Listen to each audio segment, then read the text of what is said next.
ഏയ്, നീ ഇത്ര വേഗം വന്നോ? ശരി, ഞാൻ കാപ്പി എടുക്കാം.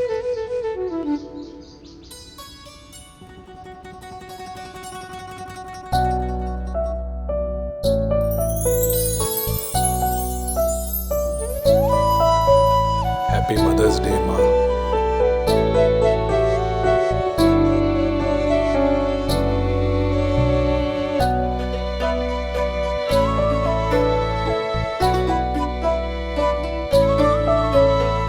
സ്നേഹം പ്രകടിപ്പിക്കാനുള്ളതാണ്, ഇന്നു മാത്രമല്ല എന്നും. Happy mother's day.